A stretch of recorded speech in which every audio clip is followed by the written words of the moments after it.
السلام علیکم۔ آج کی کہانی کا عنوان ہے دانائی کی بات۔ یہ اس زمانے کا ذکر ہے جب لوگ جوائنٹ فیملیز میں رہا کرتے تھے، باپ بیٹا بہو ماں بہن سب مل کے ایک بڑے گھر میں رہتے تھے، زراعت پیشہ لوگ تھے، ایگریکلچر میں کام کرتے تھے اور پھر اکٹھے ایک بڑے کلین کی صورت میں رہتے تھے۔ تو ایک آدمی تھا، اس کے 2 بیٹے تھے۔ جب وہ جوان ہوئے تو وہ اپنے والد کے پاس آئے اور انہوں نے کہا ابا جی آپ بتائیے کہ ہم کیا کام کریں۔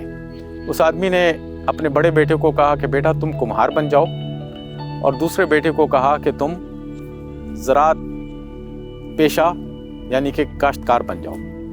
اس نے توجیہ بھی بتائی۔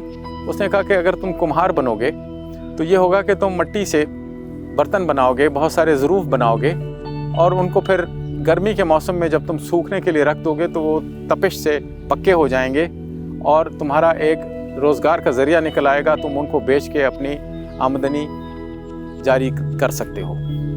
دوسرے بیٹے سے کہا کہ بیٹا اگر تم کاشتکار بنو گے تو تم محنت کرو گے، زراعت کرو گے، بیج ڈالو گے، اللہ تعالیٰ بارش برسائے گا، اور بارش جب برسے گی تو تمہاری کھیتی اگے گی اور اس میں دانہ ہوگا، اور دانے کے سے جو تم غلہ حاصل کرو گے اس کو بیچ کر تم اپنا گھر دار چلا سکتے ہو۔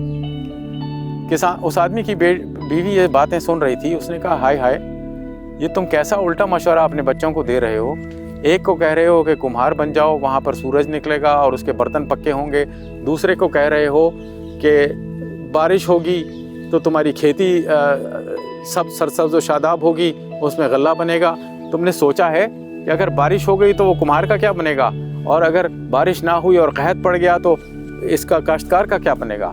اس آدمی نے اپنی بیگم سے کہا کہ یہی تو میرا مقصد ہے کہ اگر بارش نہ ہوئی تو کم از کم ہم کمہار بیٹے کے آمدنی سے اپنا گزارا کر لیں گے، اور اگر بارشیں بہت زیادہ ہو گئیں تو کھیتی تو ٹھیک ہے بہت اچھی ہوگی، اس کمہار کا کچھ نہیں ہوگا، لیکن دوسرے بیٹے کی آمدنی سے کمہار کی فیملی بھی پل جائے گی۔ تو اس کہانی کا مقصد یہ ہے کہ آپ جب کوئی کام کریں تو اس میں محنت کریں، کیونکہ کمہار کو بھی محنت کرنی تھی اور کاشتکار کو بھی محنت کرنی تھی، مفت میں تو اس کو روزی نہیں ملنی تھی۔ لیکن جب آپ محنت کریں تو اس بات کا خیال رکھیں کہ آپ کو اپنے رسک کور کرنے ہیں، آپ کو رسک اس طرح سے کور کرنے ہیں کہ اگر کسی میں نقصان ہو جائے تو دوسرے میں آپ کو فائدہ ہو اور آپ کا کام چل جائے۔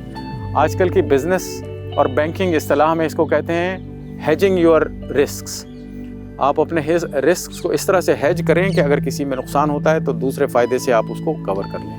تو محنت شرط ہے، اس کے بعد آپ اللہ پر چھوڑ دیں کہ اللہ تعالیٰ آپ کو کتنا آزماتا ہے، آپ کا رزق کتنا مقدور کم کرتا ہے، کتنا زیادہ دیتا ہے، وہ آپ کی قسمت اور آپ کے رزق کا معاملہ ہے، لیکن محنت شرط ہے، اس کے بعد آپ معاملہ اللہ پر چھوڑ دیں۔ تھوڑی سی اگر فراست سے کام لیں گے تو آپ مشکل وقت بھی آسانی سے گزار سکیں گے۔